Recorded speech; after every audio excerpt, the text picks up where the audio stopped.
பார்க்கலாம். சுவாமிநாதன் கேட்டு வரேன். ஸோ இவங்க இந்த சந்திப்பு அப்படிங்கிறது என்னன்னு பார்க்குறீங்க? சரி, இது காலம் கடந்ததுன்னு நீங்கள் பார்த்தீங்கன்னா இன்னைக்கு நடந்திருக்கிற சந்திப்பு, இந்த சந்திப்பின் மூலமாக என்ன செய்தி இருக்குன்னு பார்க்குறீங்க?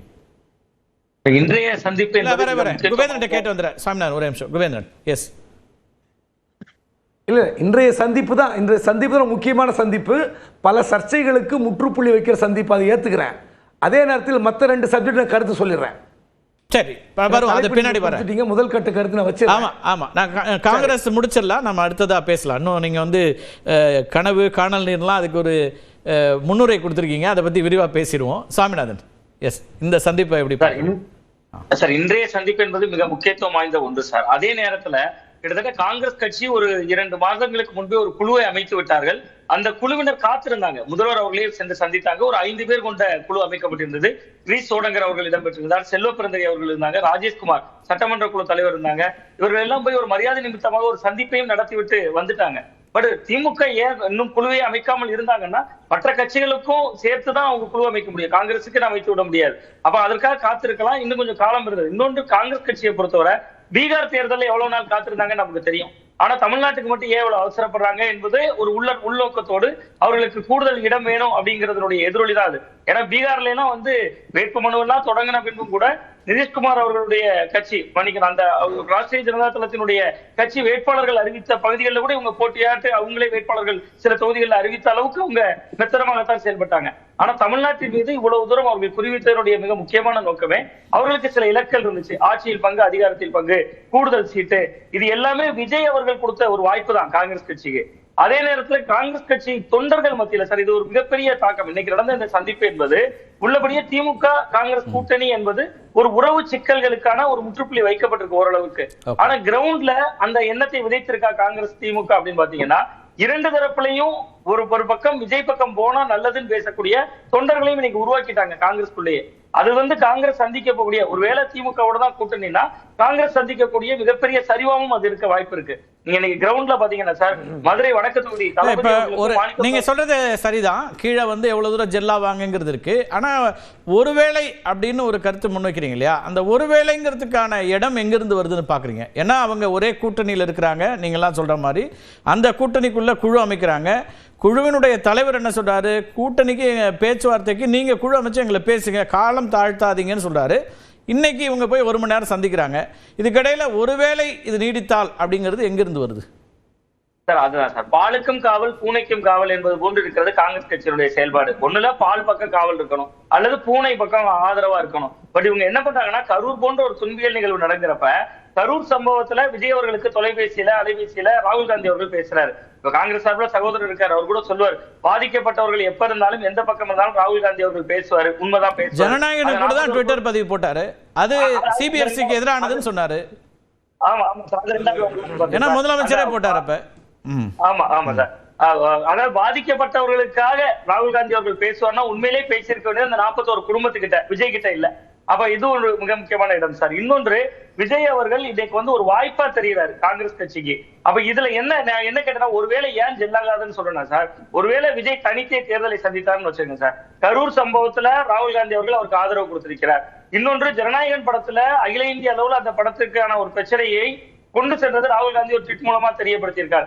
இன்னொன்று, இவ்வளவு அழுத்தங்கள் மத்திய பாஜக அரசு கொடுத்த பின்னும் கூட அவரோட படம் வெளியாகாத போது கூட, அது மட்டும் இல்லாம அவருக்கு பல சர்ச்சைகள் சிபிஐ போன்ற விசாரணை வளையத்துல இருந்த போதும் கூட விஜய் பாஜக பக்கம் நகரல அப்படிங்கிற ஒரு நல்ல மதிப்பீடு உருவாயிருந்த மக்கள் மத்தியில. அதுக்கு ராகுல் காந்தியோட ட்விட்டர் பதிவுக்கு ஒரு எதிர்வினை கூட ஆற்றவில்லை என்பதையும் கவனிக்கிறாங்க காங்கிரஸ். நீங்க குறைஞ்சபட்சம் ஒரு நன்றி அப்படின்னு கூட அவங்க சைட்ல இருந்து வரல, அவரு வெளிப்படையா ஆதரவு தெரிவிக்கிறாரு. அப்ப எந்த கமிட்மெண்ட்டும் இல்லாம இருக்குல்ல, அல்லது பாஜக விமர்சனத்தை அவர் வைக்க மறுக்கிறாருங்கிற விமர்சனமும் வைக்கிறாங்க. இது வரைக்கும் வெளிப்படை அதிமுக கடுமையாக விமர்சனம் பண்ணியிருக்காரு, பாஜகவை சொல்கிறாரா? அப்ப அந்த சந்தேகத்தை திமுக எழுப்பி இருக்குன்னு பிரியன் சொல்றார், தொடக்க சுற்றுலா பிரியன் சொன்னது அதுதான். ஆமா ஆமா சார், சார் நிச்சயமா சார். இப்ப இன்னைக்கு அவரு பாஜகவை கொள்கை எதிரின்னு அறிவிச்சிருக்காரு சார். தமிழக வெற்றி கழகத்தினுடைய கட்சியினுடைய கட்டமைப்பிலேயே தாவேகா முதல்ல சொன்னது பாஜகவை கொள்கை எதிரி அப்படின்னு சொல்லி அறிவிக்கிறார்.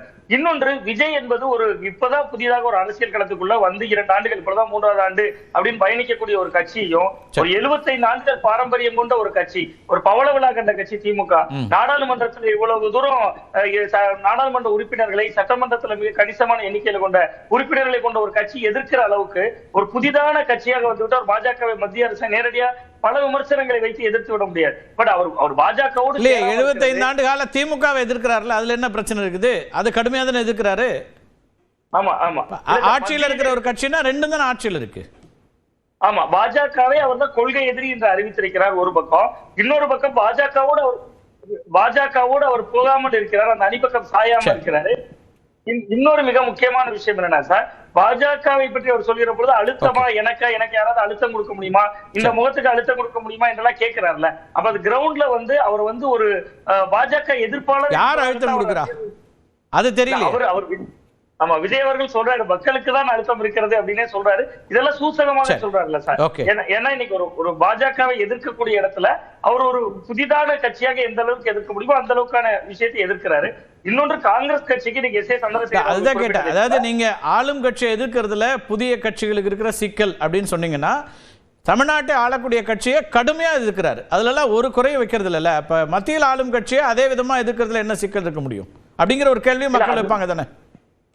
நிச்சயமா வைப்பாங்க சார். இப்ப மத்தியில் ஆளக்கூடிய கட்சியை அவர் எதிர்க்கணும் அப்படிங்கிறது நிலைப்பாடு, சரியான புரியுது. அது நம்ம நிலைப்பாடு இல்ல, நீங்க அவர் சொல்லியிருக்க கொள்கைப்படி இருக்காரான்னு கேட்பாங்களா, அப்படி சொல்ல வரேன்.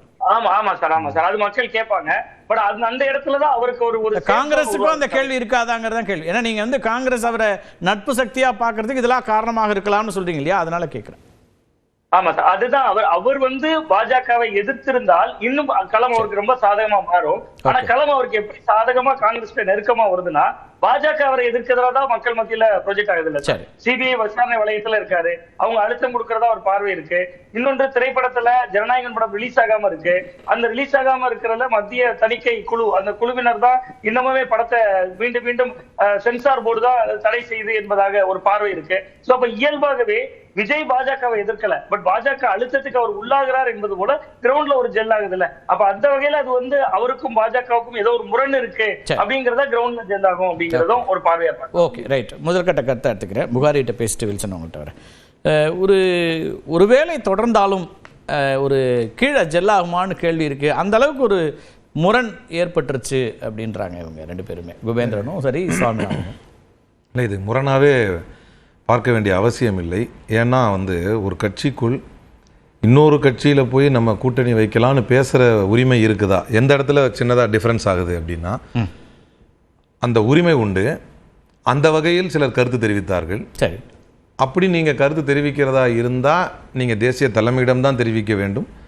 மேற்கொண்டு இது சம்பந்தமாக யாரும் கருத்து தெரிவிக்கக்கூடாதுன்னு சொன்ன பிறகு இது சம்பந்தமாக கருத்து தெரிவிப்பவர்களை கட்சி கண்டிக்காவிட்டால் கட்சி அதற்கு பொறுப்பாகும். அப்படி இல்லாத பட்சத்தில் அந்த கண்டனமும் தலைவர் சிலப்பெருந்தகை அவர்களுடைய ஸ்விஃப்டான ஆக்ஷனுமே இது மாதிரி ஏதாவது ஆபத்து நடந்துவிடக்கூடாது என்பதற்காகத்தான். சரி,